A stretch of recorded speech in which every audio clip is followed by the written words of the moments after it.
بسم الله الرحمن الرحيم. اهلا وسهلا بحضراتكم. صباح الفل والورد والياسمين واحلى صباح على كل من هو زملكاوي، واثبت حضورك بكتابة عاش الزمالك علشان اللي اقوله لك دلوقتي اخبار حلوة قوي قوي قوي لكل من هو زملكاوي.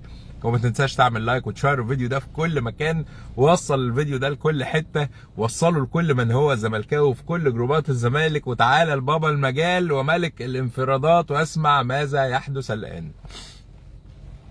طلع العبد لله وانفرد لك من ايام بموضوع فتوح، وقلت لحضراتكم 4 ايام، ولكن الاربع ايام دول قلنا ان هم مش 4 ايام عاديين، لا دول 4 ايام عمل، يعني نشيل منهم الجمعه والسبت. وبما ان الجمعه والسبت خلصوا ففي صباح الحد ويحدث الان التالي. الصوت تمام، كله موجود، كله تمام، كله حلو. اسمع بقى مني التفاصيل وكمل معايا الفيديو ده، احنا مش هنطول عليك. وبصوا انا هوريكم كده ايه، اوريها لكم دلوقتي ولا لما نتجمع في اخر الفيديو هوريه لكم في الفيديو صوره كده هتعرفوا الصوره دي ايه. المهم، وانا بكلم حضرتك دلوقتي تحدث الامور، وانا بكلمك دلوقتي حالا تحدث الامور، وفتوح يجدد لنادي الزمالك النهارده خلاص. طب ايه اللي بيحصل دلوقتي احمد فتوح في البنك. بص انا ماشي معاك في تفاصيل عامله ازاي. احمد فتوح في البنك بيصرف الشيكات اللي تحصل عليها ما بين متاخرات وما بين مقدم تعاقد، اللي احمد فتوح ضحى فيه بارقام كتيره جدا جدا جدا جدا، والاعلام مش هيقولها. فانا بقول لك علشان هم يشوهوا لك ويقول لك فتوح طلب 150، طلب 100 مليون، فتوح واخد مش عارف ايه. لا، فتوح واخد عقد اقل بكتير جدا جدا جدا من الارقام اللي كانت بتتقال، بل فتوح مضحي علشان يكمل في الزمالك. الارقام اللي واخدها ما شاء الله كويسه، لكن كان جاي له من الاهلي ارقام اكتر، وفتوح رفض وقال لهم كل حاجه خلصت مع الزمالك. وكان جاي له من اكتر من نادي بره مصر عروض، وكان جاي له من هنا ومن هنا. تمام. فاللي بيحصل دلوقتي ان احمد فتوح في البنك بيخلص، بيعمل ايداع للشيكات بتاعته الحمد لله، والنهارده بالليل هيروح يمضي ويخلص كل حاجه، وانتهت ازمه احمد فتوح من نادي الزمالك. وتيجي تقول لي شكرا يا عم مادو انك قلت لنا الانفراد. وبص مش هوريك اكتر من كده. شايف الصوره دي؟ عشان بس اللي بيقول لي انت بتهبد، انا مش هوريك اكتر من كده. خلاص مش هوري اكتر من اللي انا موريهولك دلوقتي ده. حاول بقى تفهم انت كده ايه اللي هيحصل. وبيان فتوح النهارده في بيان محترم جدا جدا جدا مع التوقيع هينزل، والبيان ده فيه اعتذار لإدارة الزمالك ولجمهور الزمالك، وفتوح هيقول لكم فيه شوية كلام زبد، واهم حاجة فيه عاش الزمالك هتبقى مكتوبة، علشان عاش الزمالك اللي بتضايق اي حد بيكره كده هي موجودة.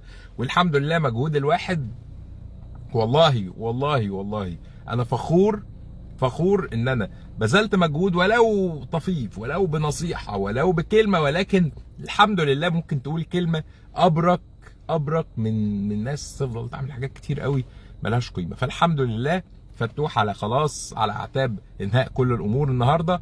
مبروك لكل جمهور الزمالك هذا الخبر، هارد لك لجمهور الاهلي. انا عارف ان الاهلي كان بيفاوض فتوح، وعارف مين كلمه، وعارف مين ضغط، وعارف مين كان عايز يعمل ايه، ولكن الامور الصوره مش واضحه. لا يا جماعه الصوره واضحه وجميله خالص. لو مش واضحه تعالى اتاكد. الصوره تصدق فعلا الصوره كانت مش واضحه، بعتذر والله. ففتوح خلاص يا جماعه دلوقتي بيخلص الامور في البنك، كل حاجه خلصت، كل حاجه تمام. جمهور الزمالك انا عارف ان فتوح زعلكم، لكن الراجل تقبل العقوبه، وتقبل العقوبة والغرامات والعقوبات وكل حاجة. وده علشان فتوح زملكاوي، وعلشان فتوح متحمل المسؤولية، وعشان فتوح اعترف بخطأه. والحمد لله الحمد لله فتوح هو افضل باك شمال في مصر، واهم باك الصوت شغال اهو يا جماعة. فتوح افضل باك شمال في مصر، ومن الصعب تعويضه. لو كنا مشينا فتوح كنا هنفضل ندور على مليون باك شمال، ونفضل نجيب ونجرب، وكل واحد يطلع مش عارف ايه. تمام. فمبروك لفتوح نادي الزمالك، مبروك للزمالك احمد فتوح وجمهور الزمالك. مع البيان اللي هينزل كلنا بقينا ظهر الفتوح تاني، كلنا هاجمنا وانتقدنا وهاجمنا وعملنا اللي ما يتعملش، والراجل قال لي حقكم. اول كلمه فتوح قالها لي كسبني بيها وخلاني ظهر ليه لما قال لي حقك تزعل وحقك تهاجم وحقك تنتقد، لان الموضوع كان يزعل بس كان في سوء فهم وكان وكلام بقى خلاص مش مهم يخرج للناس، لكن المهم ان الكلام ده فرق وفتوح اصبح زملكاوي مستمر مع هذا الكيان العريق.